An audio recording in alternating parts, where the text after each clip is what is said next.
Spanheim est le diplomate. Et qu'est-ce que c'est la diplomatie? Selon Abraham de Viquefort, la fonction d'un ambassadeur ou d'un ministre consiste à, je cite, consiste à entretenir la bonne correspondance entre les deux princes, à rendre les lettres que son maître écrit au prince, auprès duquel il réside, à en solliciter la réponse, à observer tout ce qui se passe en la cour où il négocie, à protéger les sujets et à conserver les intérêts de son maître. Ainsi, pour Viquefort, une des principales qualités de l'ambassadeur est celui d'un espion honorable, et son devoir est de veiller, je cite, veiller continuellement à ce qui regarde l'intérêt de son maître pour lui en rendre un compte fidèle et exact. Le pouvoir militaire d'un prince ou d'un État, surtout dans un siècle belliqueux comme le XVIIe siècle, attire logiquement la curiosité d'un diplomate, car la force militaire est toujours un argument dans la négociation politique entre les deux États. Dans ma contribution, j'étudierai comment le savoir sur le pouvoir militaire d'une grande puissance, la France de Louis XIV, est transféré par un diplomate au service d'une puissance moyenne, disons Mittelmacht, le Brandebourg, qui a choisi le champ des adversaires au moment de l'éclatement de la guerre de 9 ans ou de la Ligue d'Augsbourg, et transfert. Cette étude est fondée sur les observations sur le militaire de la France de Louis XIV, qui contient la relation de la cour de France de envoyé de l'électeur de Brandenburg, Ezekiel Spanheim. Cette relation représente de façon exemplaire ce que demande Viquefort d'une relation présentée à la fin d'une ambassade selon les modèles des relations vénitiennes. Je cite Viquefort encore, « Une relation du génie, des inclinations, des vertus et des vices des princes, comme aussi de l'humeur et de ses ministres et de la cour, aussi bien que de la disposition des peuples du lieu où ils ont négocié. » La relation de Spanheim est connue surtout pour ses portraits de Louis XIV, de sa famille, de ses ministres et de la cour proprement dit. Mais suivant les modèles de la relation des ambassadeurs vénitiens, elle aussi contient les analyses de Spanheim sur l'administration et les richesses de la monarchie ainsi que sur la force militaire française. Spanheim termine sa relation avec des conseils sur la façon de réagir contre la menace française dans la guerre actuelle. Cet aspect de la relation est moins connu, par contre, dans l'idée qu'avait Spanheim de sa relation, des observations, ces observations en constituent une partie intégrale. Je cite, « L'état présent de la cour de France, c'est ce qu'il écrit dans l'introduction, peut être considéré en premier lieu dans la personne du roi, dans toutes les personnes de la famille royale, en second lieu dans l'état de ses finances, revenus et dépenses, dans ses forces par mer et par terre, et enfin dans la situation de la cour de France à l'égard du dedans et du dehors, du royaume et des conjonctures de la guerre présente. » Partant de l'analyse de la puissance militaire de la France présentée par le diplomate Ezekiel Spanheim, j'essaie de montrer que Spanheim fournisse à l'électeur Frédéric III des informations très précieuses qui l'aident à mieux évaluer les risques de sa décision politique de joindre la coalition anti-française. En outre, est-ce qu'il se trouve dans la description de Spanheim des éléments qui peuvent être considérés comme ayant un caractère modèle pour l'organisation militaire du Brandenburg? Partant donc d'une brève présentation de l'auteur et de l'arrière-plan de la genèse de la relation, je me concentrerai sur les savoirs et les regards sur l'armée rassemblée par un diplomate qui était surtout un homme de lettres sans aucune expérience pratique de la guerre. Donc une brève présentation d'Ezekiel Spanheim.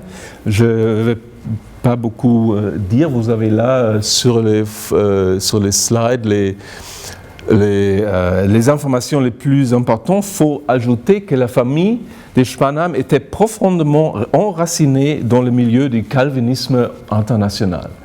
Si on étudie sa famille, là on aura une impression, qu'est-ce que ça veut dire l'impression, le calvinisme international. Après sa jeunesse en Genève et en Leyde, il retourne à Genève où il devient professeur en éloquence à l'académie, puis il retourne dans le Palatinat, où, pour devenir le précepteur du fils de l'électeur palatin, Charles Louis, et ainsi il rentra dans le service de la dynastie que ses ancêtres avaient eux aussi jadis servi. Jusqu'en 1680, Ézéchiel se distingua dans divers emplois à la cour palatin, comme précepteur, mais aussi d'autres, et finalement comme diplomate en mission à Rome, à Paris, Cologne et Londres. Spanheim quitta finalement le service palatin lorsque le grand électeur Frédéric Guillaume de Brandenbourg, qu'il avait déjà représenté à Cologne et à Londres en même temps que l'électeur palatin, lui proposa de revêtir un rang plus élevé dans la hiérarchie diplomatique, assorti d'une meilleure rémunération. Nommé envoyé extraordinaire par Frédéric Guillaume, Spanheim résida de 1680 jusqu'au début de la guerre de succession palatine en France. Après son rappel, l'électeur Frédéric III, le futur roi de Prusse Frédéric Ier, l'employa dans l'administration interne de son État. Et à la fin de la guerre, il reprit ses fonctions dans les services diplomatiques brandebourgeois et retourna à Paris où il résida jusqu'à 1701 et il partit ensuite pour Londres en tant que premier ambassadeur du roi de Prusse et il résida à Londres où il mourut le 25 novembre 1710. Mais c'est ce qui est très important pour comprendre aussi sa personnalité. La vie de Spanheim ne se limite pas à une simple carrière de diplomate ou d'administrateur. Parallèlement à sa vita activa, il poursuivit une vita contemplative d'historien, philologue et numismate. Suivant la tradition latiniste et gréciste de ses maîtres de Leyde, Claude Saumaise et Nicolas Heinsius, Spanheim se distingua aussi comme éditeur et commentateur des œuvres des écrivains classiques, surtout les langues grecques telles que Callimaque, l'empereur Julien ou Flav Joseph. Le chef-d'œuvre qui fit toute sa réputation est intitulé Dissertatio de Praestantia et Uso Numismatum Antiquorum et est considéré par Armando Momigliano comme l'œuvre fondatrice de la numismatique en tant que science auxiliaire de l'histoire. Et ses contemporains considèrent Spanheim comme un des grands membres de la République des lettres. Spanheim nous semble donc être la parfaite incarnation de l'homme politique, du politicus, tel qu'il est défini dès le milieu du XVIIe siècle dans un grand nombre de traités qui continuent à développer les idées du parfait courtisan inventé par Baldassare Castiglione au début du XVIe siècle. Cet homme politique se distinguait des autres par sa galanterie, sa prudence, son adaptation à la vie des cours et surtout par son éloquence. Il était orienté vers le monde qu'il comprenait comme indépendant des contraintes spirituelles. Compte tenu de l'essor des administrations et de l'impulsion que connurent les États modernes à partir du milieu du XVIIe siècle, ces politicus semblaient faire partie presque naturellement du monde de la cour et du gouvernement. Mais si Spanheim incarnait donc parfaitement la fusion de l'érudition et les besoins administratifs de l'État moderne, il lui manquait toute expérience militaire. Il est un homme des livres et du papier. Son savoir militaire était le savoir d'un érudit. La question se pose donc, comment a-t-il approché les questions du militaire? Donc, mon deuxième point, Spanheim et les regards sur l'armée dans la relation de la Cour de France. La relation de la Cour de France a été écrite par Spanheim après son arrivée à Berlin sur la commande de l'électeur.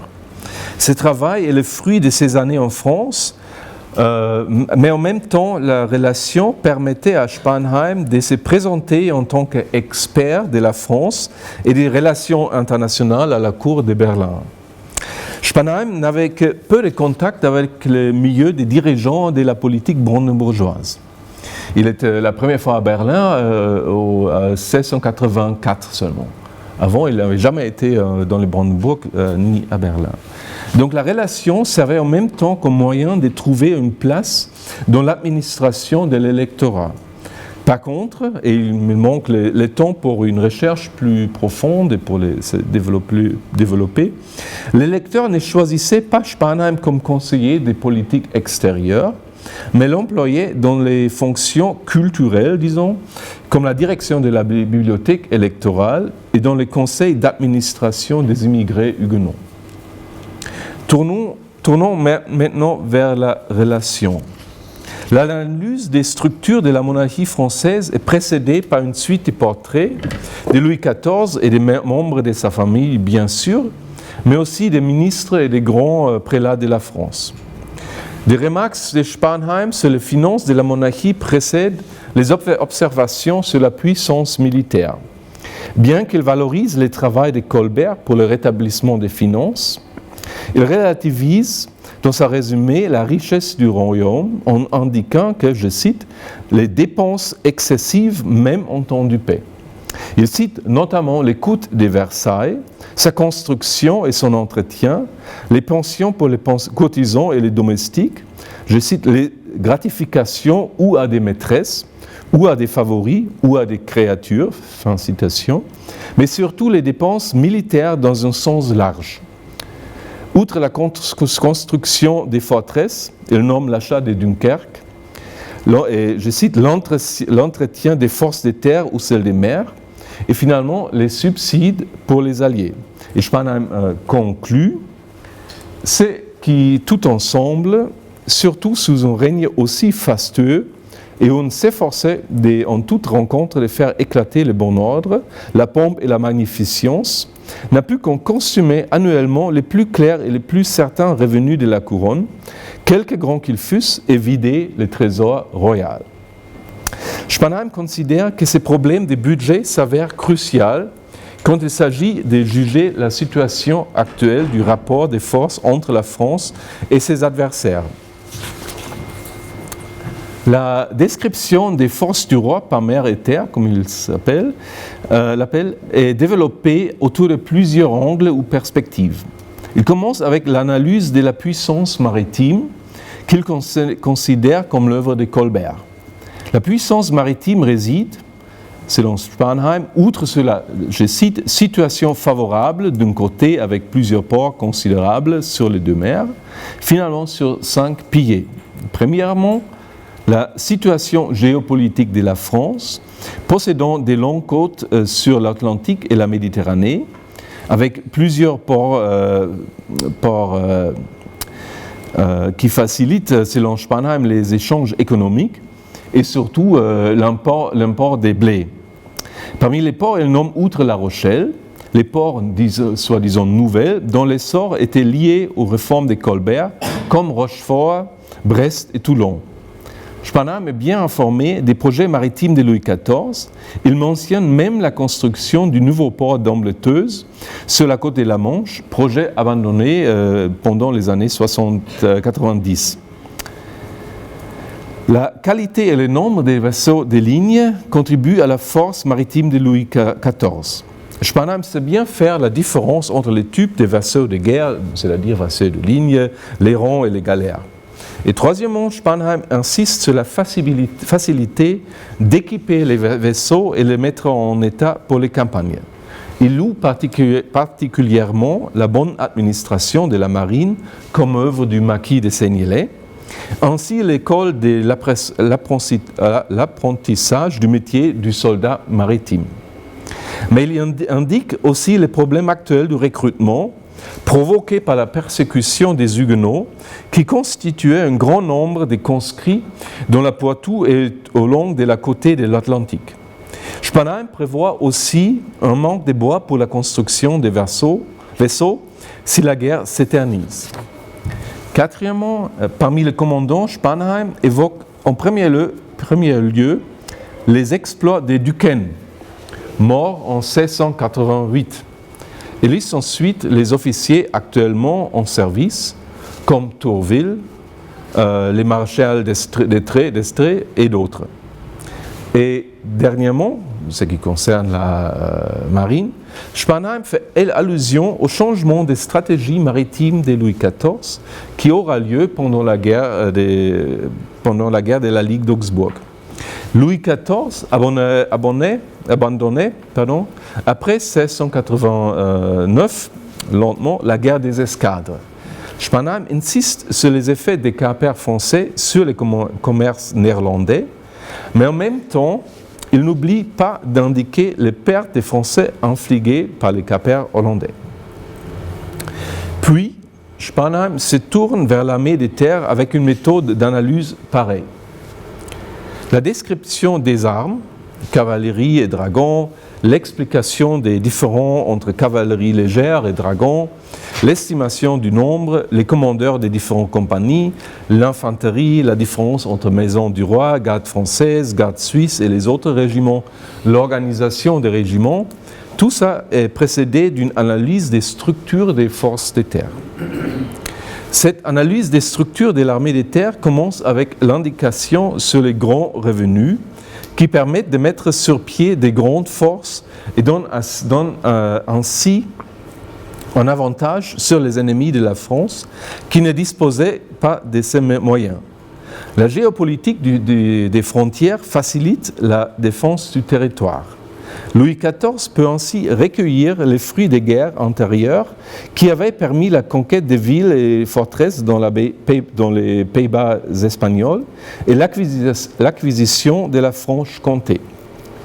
La réflexion de Spanheim montre comment la pensée stratégique de l'époque est dominée par l'idée de dominer les portes géographiques par des forteresses clés.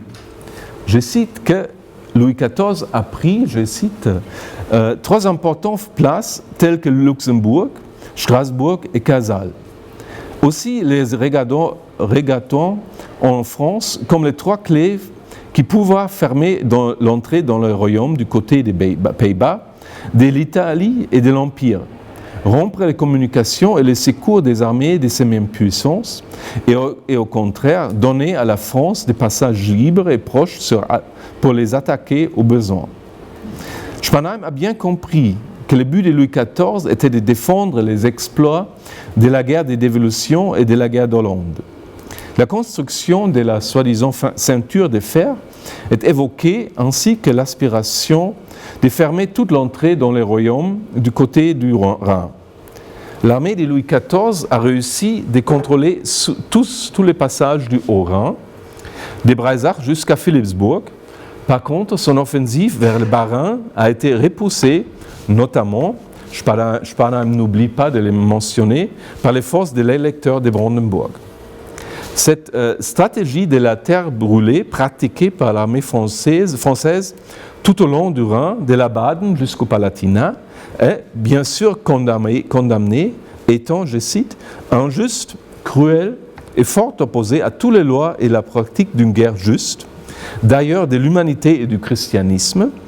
On peut dire aussi qu'elle mérite autant de blâme et d'horreur que ceux qui en sont les auteurs prétendent d'en tirer davantage et de sûreté. Cette indignation de Spanheim est sincère parce qu'il voit le pays de ses ancêtres ravagé. Néanmoins, il connaît très bien le but stratégique de cette attaque de Louis XIV, c'est-à-dire, je cite, fermer par là les passages ou rendre aux Alliés les marches et les entrées en France impraticables.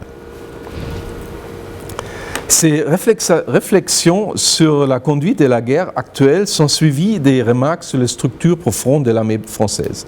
Spanheim évoque l'esprit guerrier de la noblesse française qui, je cite, qui se pique naturellement de suivre la profession des armes et de chercher à s'y distinguer et à s'y avancer. Par contre, le peuple s'engage moins pour l'honneur que par la misère pour survivre. Si on joint, je cite, la génie de la nation assez inquiète et portée au changement, fin de citation, il est possible d'expliquer pourquoi l'armée française a connu un tel succès dans les dernières guerres. Spanheim ajoute une réflexion comparative. Il prétend que les noblesses des autres pays manquent d'esprit guerrier et combatif. Ce que je veux dire seulement, c'est que par la coutume, par l'éducation ou par la différente situation du gouvernement, les métiers des armes, ni alors hors de France, n'est pas si fort attaché et comme indispensable à la noblesse ainsi qu'elle est en France. En conséquence, les rois disposent d'un nombre de bons officiers et généraux qui ont contribué à surmonter des anciens problèmes de discipline. Derrière la grande armée, Spanheim discerne l'œuvre des Louvois, les grands responsables de l'entretien, de l'ordre et de la discipline des troupes. Louvois, selon Spanheim, veille avec une main de fer sur le bon ordre de l'armée. Finalement, Spanheim considère que le commandement des opérations qui, je cite, qui ne se détermine que dans le cabinet de Sa Majesté ou au conseil du ministère, contribue beaucoup au succès des armes françaises. Voici un bel exemple pour la perception de la stratégie du commandement par le cabinet de Louis XIV. À ces observations, Spanheim ajoute les portraits des plus importants des généraux, à commencer avec les dauphins, le duc d'Orléans, suivi les maréchaux, comme Bellefonds considère comme les plus capables, mais difficiles à contrôler par les cours. Des tous autres maréchaux, lieutenants généraux, commandeurs, Spanheim fournit de petits portraits. La description des structures de l'armée Louis XIVienne est suivie des considérations sur la conjoncture actuelle. Ces remarques constituent le résumé de sa relation, une sorte de bilan politique qui transforme l'information militaire et politique en une perspective d'action. Premièrement, la comparaison de la guerre présente avec les guerres antérieures montre qu'il y avait lieu un changement profond de la situation militaire et politique de l'Europe. La France se voit opposée par un front des alliés bien déterminé et loin des divisions de ses adversaires dans les guerres antérieures. La force de la coalition anti-française réside aussi dans leur habileté de surmonter les différentes confessionnelles. Par contre, la France est affaiblie par la fuite des Huguenots. L'attaque contre le Rhin par Louis XIV est considérée comme une grande faute stratégique. Au lieu de forcer les Allemands à accepter l'ultimatum de Louis XIV demandant la transformation de la trêve de Ratisbonne en une paix durable, les ravages du Palatinat et d'autres contrées au long du Rhin a éveillé l'esprit de résistance des Allemands. Ainsi, la stratégie poursuivie de battre les ennemis de la France l'un après l'autre a été vouée à l'échec. Louis XIV semble défier la Providence, mais elle est une adversaire trop grande. Je cite, « Ce qui fait voir, après tout, combien il plaît au ressort de la Providence de confondre les vues de la fausse politique ou d'une fausse gloire, puisque, pour éviter une guerre éloignée, incertaine, que mille accidents ou circonstances pouvoir détourner, où on a cependant engagé, ou plutôt précipité, d'une gaieté des cœurs, contre tant de puissances qui se trouvaient armées, et ainsi en exposant par là les conquêtes passées et toute la gloire de ces règnes au hasard de cette même guerre. Je ne dirais pas seulement injuste et cruelle, mais mal entreprise et mal concertée. Fin de citation. Mais même si Spanheim se réfère à la Providence, il sait très bien que ce sont les hommes qui sont responsables de ces actions. En premier lieu, un roi, je cite, « fier d'ailleurs et sensible outre mesure à la gloire », qui a conduit son royaume dans une impasse par son, je cite, « grand entêtement pour les choses qu'il se propose », et surtout où il croit sa gloire et son honneur peuvent être aucunement engagés. Fin de citation.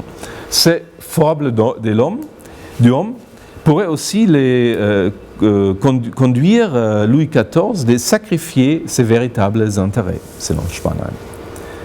La composition du ministère ne contribue pas beaucoup, selon Spanheim, à trouver des recours, car la concurrence entre le ministre Louvois et le Colbert, donc Seignelay et Croissy à ce moment, gêne le travail du conseil, car les Colbert ne veulent pas que la responsabilité d'avoir conseillé cette guerre retombe sur eux. La division dans la plus haute commission décisionnelle renforce les problèmes structurels que doit faire face le roi. La faiblesse de ses finances, la perte qu'a subi l'économie du royaume par l'exode des Huguenots.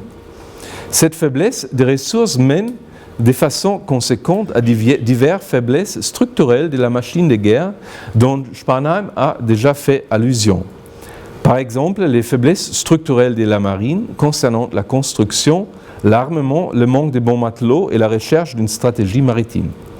Cela vaut également pour l'armée des terres qui touche aux limites du possible, au problème des recrutements, aux difficultés de l'entraînement des troupes, à la faiblesse de la cavalerie française comparée à la cavalerie impériale qui a gagné beaucoup d'expérience pendant les guerres d'Hongrie. À la désertion fréquente s'ajoute un manque de généraux capables. Cette disette de bons généraux explique pour Spanheim le choix de la stratégie défensive concentrée sur la fermeture des portes qui implique les ravages du glacis devant ces portes. Si les armes de Louis XIV ont réussi à s'emparer des portes du glacis de Philipsbourg jusqu'à Breisach, l'offensive sur le Bas-Rhin, comme on l'a vu, échouait. Ainsi, les voies de communication de l'Empire jusqu'aux Pays-Bas et en direction des Flandres restent ouvertes et il est possible de mettre la pression sur la chaîne des forteresses françaises. En guise de conclusion, Spanheim prévient ses lecteurs que la France reste un ennemi redoutable, mais les Alliés seraient beaucoup mieux préparés pour faire face aux menaces françaises que pendant les guerres antérieures. La faiblesse de la France se transforme aussi dans le fait que ses alliés, ils nomment la Savoie et les cantons protestants, sont en train de déserter ou, selon Spanheim, branlent aux marches et prennent ou ont pris déjà des mesures peu agréables à cette couronne et fort opposées à ses intérêts. Dans les dernières pages de sa relation, Spanheim développe un véritable agenda pour la coalition anti-française. En premier lieu, le travail consiste à renforcer la cohésion de la coalition. C'est-à-dire, je cite, ne se laisser point surprendre ou diviser par les faux ou vains prétextes de religion dont la France ou ses partisans, au sujet de la révolution d'Angleterre, tâchent de plus en plus de couvrir leur jeu auprès des catholiques romains. Cette guerre décide la configuration de l'Europe, une Europe catholique sous le joug d'une France catholique, dévot et intolérant, ou une Europe des États pluriconfessionnels. C'est pourquoi Spanheim appelle à son maître de travailler pour une identité des intérêts de la coalition, d'éviter des querelles et de développer des querelles religieuses, et de développer des stratégies visant à contrecarrer l'avance des armées françaises. Bien que Spanheim ne fût jamais militaire, il développait néanmoins des buts stratégiques pour la coalition, c'est-à-dire faire une guerre de campagne que des sièges, terminer la guerre contre les Turcs, pacifier l'Irlande, soutenir la Lorraine, veiller sur la défense du commerce avec la France et lancer une offensive diplomatique pour, je cite, détacher les Suisses des engagements de neutralité qu'ils ont pris avec la France. Quelques mots de conclusion. Les savoirs sur l'armée française transférés par Spanheim ne servent pas pour être utilisés par les responsables de l'armée prussienne. Ce n'est pas des savoirs militaires proprement dits techniques, par exemple sur la fabrication des armes, des technologies nouvelles des armes, sur les tactiques nouvelles. L'exemple qu'on a vu pour la marine dans la contribution de Martin Acera. En tant que diplomate ou politicus, Spanheim s'intéresse aux structures, aux fondements de la puissance du roi Soleil. Spanheim a bien discerné que le monde politique européen est en train de vivre un grand tournant, selon l'expression de Charles Bouton. Louis XIV ne peut plus donner la loi aux autres monarques Et les observations finales de la relation sont une exhortation à ne relâcher dans les efforts et peuvent être lues comme un appel à l'unité. Nous ne savons rien sur l'accueil de la relation de le conseil secret de l'électeur de Brandenburg Frédéric II. Les décisions politiques étaient déjà prises vers la fin de la vie du grand électeur. Les Brandenburg quittaient l'alliance avec la France et se joindraient à l'empereur, à l'Angleterre et les Pays-Bas. Les savoirs politiques, militaires et politiques transmis dans la relation n'est pas un savoir militaire dans un sens technique, comme j'ai déjà dit. Spanheim ne dessine pas l'armée française en tant que modèle.